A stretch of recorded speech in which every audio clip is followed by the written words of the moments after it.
There is a table in your local that used to be full, same corner, same Thursday, same faces, but lately there is a gap, and you know exactly who is missing. It's the ambitious one, the one who revised while everyone else was at the party, the one who took the harder job, the longer commute, the extra qualification that nobody else could be bothered to finish.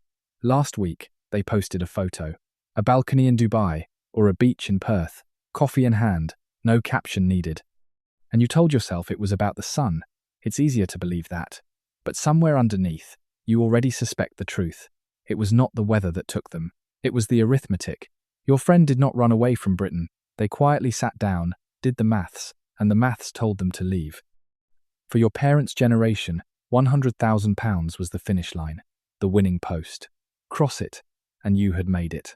In 2026, that same number has become a trap. Here is the part nobody explains to you at the interview. The moment your income passes £100,000, HMRC begins quietly confiscating your tax-free personal allowance, all £12,570 of it, at a rate of £1 lost for every £2 you earn. The effect is brutal. Between £100,000 and £125,140, every extra hour you work is taxed at an effective rate of 60%. Add national insurance, and you are closer to 62%. Live in Scotland, and it is worse still. Read that again. You are handing over more than 60 pence of every extra pound to a system that promised effort would be rewarded. And it gets quieter and colder. The thresholds have been frozen until 2031. That is fiscal drag. Your salary drifts upward with inflation, but the ceiling never moves. So every pay rise simply pushes more of you into the trap. More than 2 million people are forecast to be caught in this band in 2026 alone, the highest figure ever recorded. You can fight it, of course. You can bury your income inside a pension, a SIP, or an ISA just to claw your allowance back. But think about what that means. You are working harder every year, only to hide the reward from your own government, so it doesn't punish you for earning it. Living as a professional in modern Britain is like trying to pilot a hot air balloon. You are firing the burner as hard as you can, more hours, more skill, more effort, and for a moment, you feel yourself lift. But the instant you gain an inch of height, someone on the ground reaches into the basket and drops in a sandbag. HMRC drops one in. The landlord drops in another. The energy bill, a third. So you burn hotter, and you stay exactly where you are. Eventually, every pilot learns the same lesson. You cannot outburn the sandbags. The only way to rise is to change the atmosphere entirely. Now, here is the number your friend on the balcony was really staring at. Not the salary, the retention. What actually stays in your hand after the system takes its cut? Take a junior doctor. In the NHS, a first-year resident earns roughly £38,831. Fly to Australia, and the equivalent role pays around £47,530. For the same skill, the same training, and often a shorter week under the sun. Now stretch that logic across a whole career. An engineer or a consultant in London hands over nearly half of every top pound, then spends what's left renting a shared flat in Zone 2. That same professional in Brisbane or Austin keeps far more of their income and buys a 3-bedroom house with a garden. Identical skill, identical effort. Completely different verdict from the calculator. That is geographic arbitrage.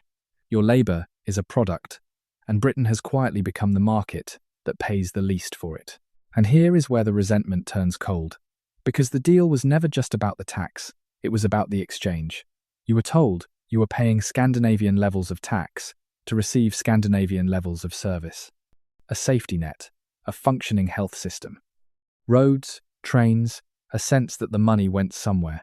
But now, you wait weeks to see a GP. You wait hours in A&E. You pay a fortune, and you watch the thing you paid for slowly decay in front of you. That is the moment the social contract breaks. It is one thing to be taxed heavily and cared for. It is another to be taxed heavily and left standing in the queue. Think of yourself as a high-performance battery, enormous capacity, built to power something significant. And Britain is the charger you have been plugged into. Except this charger only ever delivers 20% of the voltage you actually need to function. So you spend your entire week discharging energy just to keep your own lights on. You never fill up. You never store anything. You simply run down and hope the weekend gives you enough to start again. Moving abroad is not greed. It is the moment you finally find a charger that matches your voltage. And this is the part that should unsettle Westminster the most. People have stopped complaining. There are no more angry posts, no more petitions. The generation that used to argue about fixing the country has simply gone silent because they are too busy packing.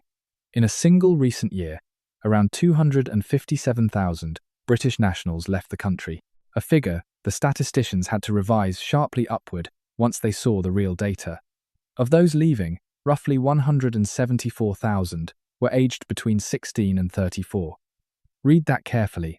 This is not retirees chasing the sun. This is the under 40 engine of the entire economy, quietly walking out of the room. Nearly 1 in 5 doctors now say they are considering the same move. They are not fighting the system anymore. They are just leaving it.